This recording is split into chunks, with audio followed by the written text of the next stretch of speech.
tadi itu, efikasi dari obat-obatannya maupun tolerabilitas terhadap obatnya rendah ya. Oke. Nah, mungkin sedikit membuka mata kita bahwa migrain nggak cuma sekedar migrain ya Bapak Ibu. Walaupun sebetulnya sebagai neurolog kami tuh paling tenang kalau migrain kan nyeri kepala primer, aman gitu ya. Nah, tapi ternyata buat penderitanya sendiri atau buat masyarakat itu burdennya lumayan besar ya. Sebelum, saat migrain maupun setelah migrain itu banyak penyandang migrain atau pasien-pasien migrain yang menjadi disable. Di sini dikatakan yang sekolah jadi bolos sekolah, yang kerja kemudian jadi minta cuti sakit ya, angkanya cukup tinggi ya Bapak Ibu. Ada yang sampai lebih dari 20 hari dalam setahun dia harus cuti ya, walaupun sebagian besar memang masih yang kurang dari 5 hari. Dan kalau kita lihat di penelitian Lipton ini malah lebih tinggi lagi ya, dikatakan lebih dari separuh pasien-pasien migrain itu nggak bisa bangun dari tempat tidur. Jadi kalau udah kambuh, dia harus masuk ke kamar, matiin lampu, suruh semua orang diam di rumah, nggak boleh ada yang berisik, terus tidur ya, sampai seperti itu. Walaupun tetap ada 7% yang masih bisa memaksakan diri untuk melakukan aktivitas sehari-harinya. Jadi ini cukup lumayan menyulitkan ya. Kalau bayangkan seorang ibu rumah tangga yang misalnya punya serangan migrain 2 kali dalam sebulan ya, dalam 2 kali dia serangan migrain itu dia akan marah-marah ya, anak-anaknya mungkin akan tidak terurus, masakan di rumah nggak ada yang ngerjain seperti itu. Jadi kita mungkin menganggapnya itu nyeri kepala biasa, tapi buat penyandangnya ini cukup menimbulkan beban ya, migrain. Nah, kita sedikit lagi juga diingatkan tentang patofisiologi dari migrain. Ini saya diminta nggak usah panjang-panjang ngomong patofisiologi, tapi saya pikir penting juga nih untuk kita paham apa sih yang terjadi pada migrain ya. Teori yang paling populer, vaskular teori, itu sudah umurnya hampir 80 tahun ya. Itu dulunya menyebutkan bahwa pada migrain itu terjadi awalnya adalah vasokonstriksi. Jadi pembuluh darah di otak itu menyempit sehingga muncullah yang disebut aura tadi ya. Lalu kemudian terjadi vasodilatasi. Nah, itulah yang bikin sakit kepala, khususnya kalau pembuluh darah di ekstrakranial itu jadi bikin nyut-nyut seperti itu.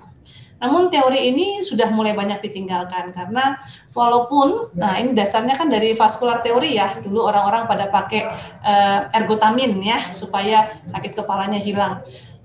Walaupun demikian, teori itu tidak cukup menjelaskan gejala-gejala migrain yang lain. Lalu muncullah yang disebut neurovaskular teori yang sekarang memang cukup banyak dianut oleh para dokter ya, yaitu bahwa pada migrain itu bukan cuma masalah vaskuler, tapi pertama sekali justru yang terjadi adalah perubahan pada sel-sel di otak yang kita sebut sebagai hipereksitabilitas dari kortikal ya. Jadi saya suka bilang ke pasien, ke orang awam, seperti orang alergi gitu ya, jadi hipersensitif. Ada debu langsung bersin-bersin. Nah, orang migrain juga begitu, ada perubahan dia langsung jadi hipereksitabilitas. Jadi mulai neurotransmitter pada keluar semua. Nah, itu yang kemudian menyebabkan perubahan-perubahan, termasuk juga pembuluh darahnya dan bikin gejala-gejala pada migrain. Ya, lalu ada teori-teori lain seperti cortical spreading depression. Ini juga yang bikin aura ya, aura penglihatan. Jadi awalnya memang kayak melihat cahaya seperti itu sering terjadi pada migrain ya. Ada juga migraine center, ada yang punya teori bahwa di otak kita ini ada suatu center yang kalau terpicu jadilah migrain. Otaknya di batang otak seperti itu. Lalu ada dopamin, keterlibatan dopamin. Nah, ini semua akhirnya mempengaruhi soal metode pengobatannya ya. Termasuk juga ada yang berpendapat tentang magnesium defisiensi, disfungsi endotel dan peran dari serotonin pada migrain.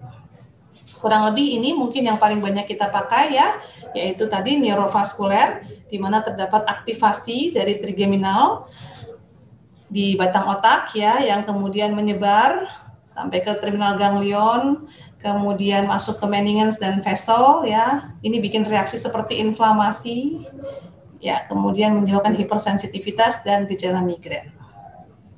Oke. Sebetulnya apa sih penyebab migrain sendiri sampai sekarang masih belum tegak pasti ya apa ya. Tapi memang faktor genetik atau turunan itu cukup kuat ya. Dikatakan bahwa lebih dari 2/3 pasien migrain itu pasti punya keluarga yang juga migrain, ya. Paling sering sih ibu nurunin ke anak-anaknya. Anaknya bisa cewek, bisa cowok. Memang kalau migrain saya pasti nanya tuh, mamahnya juga migrain nggak? Rata-rata seperti itu ya. Dan memang khususnya untuk migrain dengan aura, resiko ini meningkat sampai 4 kali lipat ya di kalangan keluarga. Lalu ada juga yang disebut sebagai familial hemiplegic migraine, ini migrain yang sampai bikin kayak gejala stroke ya, jadi lumpuh sebelah. Nah ini udah ketemu nih gennya. Ya, kemudian ada juga migrain pada penyakit-penyakit lain seperti kadasil maupun melas, ini juga udah ketemu genetiknya. Oke. Kalau sekarang kita akan maju ke yang mungkin lebih menarik, yaitu presentasi dari migrain ya. Jadi Bapak Ibu ingat selalu bahwa pada migrain itu tipikalnya adalah nyeri kepala yang berdenyut atau seperti ditusuk. Umumnya sebelah, tapi bisa juga dua-duanya. Ya, jadi tidak harus migrain itu sebelah. Bisa dua-duanya. Tapi yang paling utama adalah throbbing ya, nyeri kepala seperti ditusuk-tusuk atau berdenyut. Dan harus disertai oleh salah satu dari 3 gejala ini. Apakah mual, apakah ada gangguan penglihatan, atau ada jadi lebih sensitif terhadap cahaya dan terhadap bau-bauan. Ya, kemudian, oke, sebentar ya. Oke, pada pasien migrain ini kita bagi menjadi beberapa tahap, yaitu prodromal, aura, kemudian sakit kepala atau headache face, dan terakhir adalah prodromal. Apa itu prodromal? Prodromal itu adalah gejala sebelum munculnya nyeri kepala. Ya, ini bisa berlangsung beberapa jam sampai beberapa hari sebelumnya. Gejalanya khas Bapak Ibu. Kalau pengalaman saya sendiri, gejala itu selalu saya kepengen makan sesuatu. Biasanya tuh kalau nggak coklat, sesuatu yang manis, ya atau malah kadang-kadang Indomie misalnya begitu ya.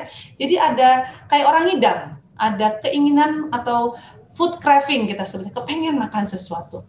Atau pada beberapa orang sering kayak nguap berulang-ulang, ya, atau pegel-pegel di leher, tegang, atau badannya gampang lelah. Nah, kalau udah begini biasanya kita tahu nih, ini beberapa jam lagi atau beberapa hari lagi muncul deh sakit kepalanya. Ya, itu yang kita sebut sebagai prodromal phase. Lalu muncul yang disebut aura phase. Ini tidak selalu ada ya Bapak Ibu. Aura phase hanya ada pada migrain dengan aura. Nah, di sini bisa terjadi 1 jam sebelum kejadian sakit kepala muncul, itu ada tiba-tiba pandangannya jadi kabur, atau kayak ngelihat cahaya, atau seperti ngelihat kilatan-kilatan, ya, atau bisa betul-betul tidak bisa ngelihat satu mata, ya. Atau gejala-gejala lain yang lebih jarang, seperti misalnya lemes, tangannya sebelah agak nggak enak, ada halusinasi, ngedengar sesuatu, ya, atau ngecium sesuatu tapi nggak ada. Jadi mirip-mirip kayak aura juga pada kejang, ya. Lalu ini ada yang disebut sebagai aura. Jadi kalau ngelihat itu kayak begini Bapak Ibu. Bapak Ibu bisa lihat di sini ada cahaya putih. Kalau bisa lihat Bapak Ibu nggak lagi kena migrain. Memang foto di layarnya begini. Ya, jadi emang saya bikin beberapa penyandang migrain ngakunya begini, ngelihatnya di tengah nih, putih-putihnya. Tapi ada yang ngelihat cahayanya atau putihnya itu di sebelah saja. Ada yang bercak-bercak seperti skotoma begini. Ya, disebut aura. Oke. Kemudian ada fase headache atau nyeri kepala. Nah, nyeri kepalanya lagi-lagi tadi ya, nyeri kepalanya adalah ditusuk-tusuk atau berdenyut, biasanya unilateral tapi bisa juga bilateral. Kemudian biasanya area yang paling disukai atau paling sering itu adalah daerah sekitar mata, sinus maupun di rahang, ya. Diperberat dengan aktivitas fisik. Makanya orang migrain pasti nggak ada yang bisa olahraga, pasti bawaannya pengen tidur aja ya. Kalau ada suara berisik, ada bau-bauan tertentu atau sinar yang terlalu terang, sakit kepalanya tambah hebat. Gejala lain yang mungkin menyertai ada depresi atau jadi cemas ya, mual, muntah, kadang-kadang rasa badannya kayak panas, ada dizziness atau goyang, dan munculnya dehidrasi. Ini adalah karakteristiknya. Kalau kita lihat pada migrain memang cukup berat, severitasnya berbeda dengan tension type headache. Tension type headache itu nyeri kepalanya ringan ya, Bapak Ibu tetap bisa jadi pembicara nih, kalaupun lagi sakit kepala tension type headache. Tapi kalau lagi migrain rasanya agak sulit buat tetap jadi pembicara, begitu ya. Kemudian ini ada otonom, gejala-gejala otonom, hipersensitivitas, dan nausea. Cluster lebih berat lagi daripada migrain, dan kalau kita lihat lokasinya, areanya benar-benar satu area kecil ya, cluster namanya, di daerah sekitar mata. Pada migrain dia bisa cukup luas ya. Oke. Ini cuma contoh pertanyaan aja Bapak Ibu. Kadang-kadang waktu kita mau mencoba mencari gejala atau mencari aura, misalnya tadi gitu kita tanya, waktu sakit kepala silau nggak? Biasanya pasien suka jawabnya enggak ya. Jadi kita pikir dia nggak ada fotosensitivitas. Tapi kalau kita tanya, kalau lagi kambuh sakit kepalanya keluar rumah itu berani nggak? Berani, tapi harus pakai kacamata hitam. Nah, jadi